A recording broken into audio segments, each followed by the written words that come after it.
और इधर रिपब्लिक भारत से बोले हैं राम भद्राचार्य, 2024 में फिर मोदी आएंगे, बीजेपी की सीटें 300 के पार जाएंगी। ये अब आपको खबर बता दें, दरअसल आज शपथ ग्रहण समारोह में शामिल होने के लिए राम भद्राचार्य भी आए थे और इस दौरान उन्होंने रिपब्लिक भारत से बातचीत की और कहा कि 2024 में फिर मोदी आएंगे।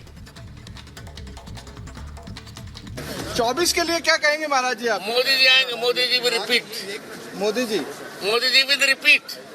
जो ये इंडिया गठबंधन वाले कह रहे हैं कि हम तो मुकाबला करेंगे तो हारेंगे। हाँ, और 300 से अधिक सीट आएगी। राम मंदिर का 2024 में उद्घाटन हो रहा है, किस तरीके से देखेंगे आप इसे? ये तो मेरी ही देन है, ये मेरी गवाही से निर्णय हुआ है। मुझे इतनी प्रसन्नता होगी जैसे माली को अपने वृक्ष के पुष्पित और फलित होने में प्रसन्नता होती है।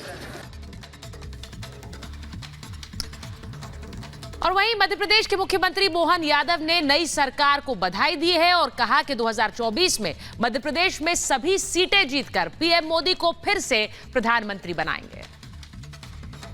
मध्य प्रदेश के नए सीएम मोहन यादव मेरे साथ में हैं। सर, क्या कहेंगे 2024 के लिए किस तरीके से एक ताकत दिखाई है? माननीय मोदी जी के नेतृत्व में देश पूरा एक तरह से भाजपामय हुआ है। आज हम राजस्थान की धरती पे जयपुर में महाराणा प्रताप की धरती को नमन करने आए।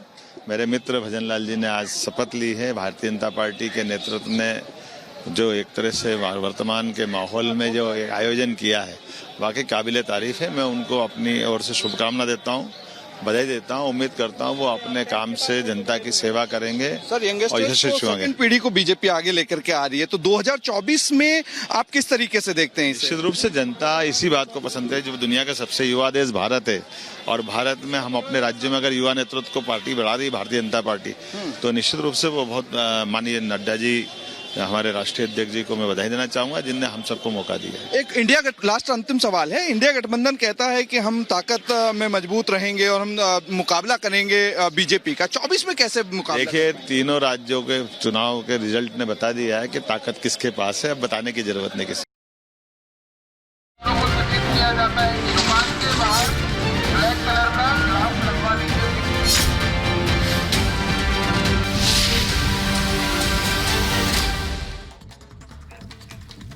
मध्य प्रदेश में सीएम का पद संभालने के साथ ही मोहन यादव पूरी तरह से एक्शन में आ चुके हैं और जिस तरह के एक्शन उन्होंने लिए हैं, ये कहा जा रहा है कि वो योगी मॉडल को फॉलो कर रहे हैं। भ्रष्टाचार और कानून व्यवस्था के खिलाफ बेहद सख्ती नजर आ रही है। तो बड़ा सवाल ये है कि क्या अब योगी मॉडल की तर्ज पर ही मध्य प्रदेश में सरकार चलाएंगे मोहन यादव?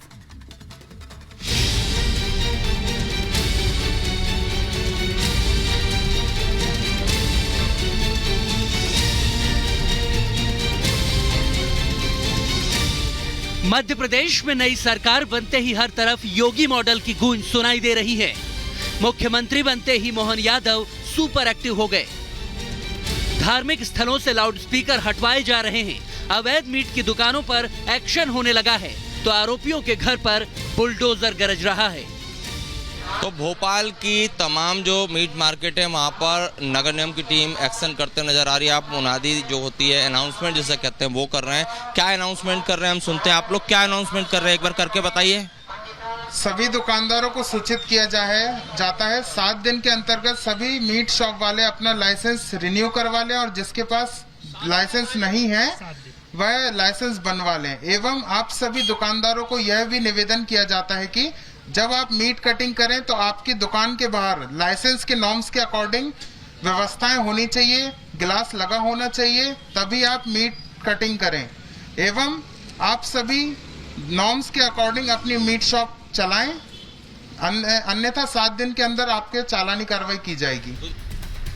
सुशासन का संकल्प और अब नए कंधों पर जिम्मेदारी देकर बीजेपी ने यह साफ कर दिया है कि अपराध और भ्रष्टाचार का सफाया ऑन द स्पॉट होगा। तभी तो एमपी की कमान संभालते ही मोहन यादव के शुरुआती फैसलों में योगी मॉडल की झलक दिखाई देने लगी।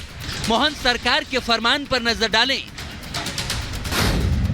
तो उत्तर प्रदेश की तरह मध्य प्रदेश में भी लाउडस्पीकर को लेकर बड़े निर्देश दिए गए।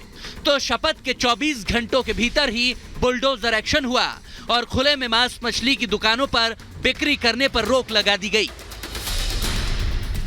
जानकारों का तो कहना है कि मोहन यादव बिल्कुल योगी आदित्यनाथ की राह पर चल रहे हैं।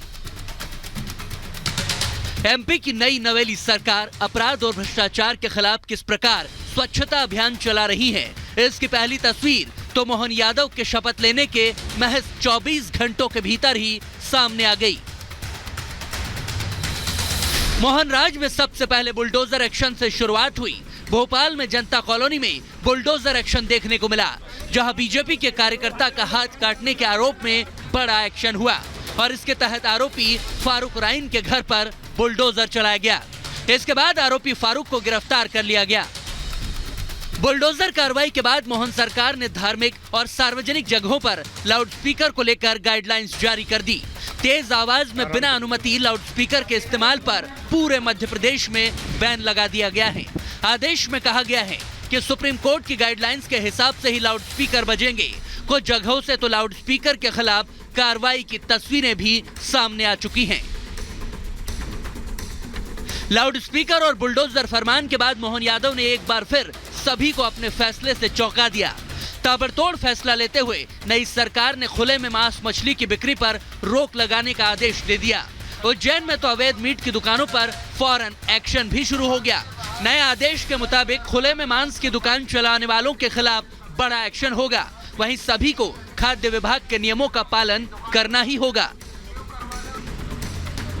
अब एक तरफ जहां सत्ता में आते ही मोहन सरकार का धुआंधार एक्शन जारी है, तो वहीं दूसरी तरफ पूरे मामले को लेकर सियासत भी गरमाने लगी है। कुछ न कुछ बहाना विवाद के लिए ढूंढ रहे हैं। कुछ भी करें, समाज में विवाद नहीं होना चाहिए। ये हमारा लक्ष्य है कि हमारी संस्कृति जुड़ के रहने की है, प्यार मोहब्बत की है। कांग्रेस को क्या मस्जिद के लाउड स्पीकर से इतनी मोहब्बत है? क्या कहना क्या चाहती कांग्रेस? कौन से लाउड स्पीकर? सुप्रीम कोर्ट से बड़ी हो गई कांग्रेस? सुप्रीम कोर्ट को नजरअंदाज करेगी कांग्रेस? लाउड स्पीकर ध्वनि नियंत्रण कानून है भारत में, कोलाहल एक्ट है, उस एक्ट का पालन नहीं करेंगे। और अगर सरकार ने निर्णय लिया तो उनको हर चीज पर आपत्ति होने लगी। कांग्रेस से पूछ कर करेंगे। अपराध और भ्रष्टाचार पर मोहन सरकार का हथौड़ा पड़ते ही जनता गदगद हो उठी। ये स्वागत योग्य कदम है और स्वागत योग्य निर्णय है और हमें अब ऐसा लग रहा है कि एमपी में भी योगी जैसा सीएम हमें मिला है।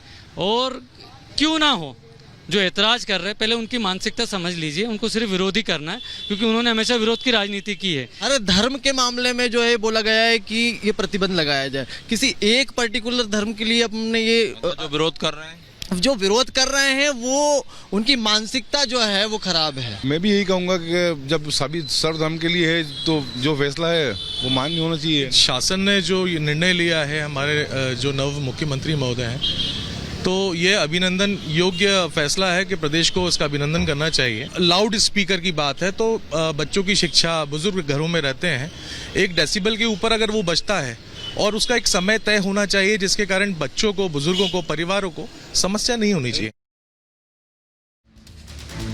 बहरहाल अब सवाल यह है कि क्या हिट सीएम बनने का फॉर्मूला योगी मॉडल ही है? योगी पूरे देश में कड़े फैसलों के लिए जाने जाते हैं और अब मध्य प्रदेश के नए मुखिया मोहन यादव भी कुर्सी पर बैठते ही योगी की तरह बिना देरी के और कठोर फैसले करने लगे हैं। मैंने सभी धार्मिक स्थल की बात कही है। हमने कहा कि धार्मिक स्थल पे अगर कोई इस सीमा का उल्लंघन करेगा तो उसके लिए कार्रवाई करेंगे। सबसे बड़ा सवाल तो यह है कि क्या मध्य प्रदेश के नए सीएम मोहन यादव उत्तर प्रदेश के मुख्यमंत्री योगी आदित्यनाथ के नक्शे कदम पर चलने वाले हैं? Bureau report, Republic Bharat.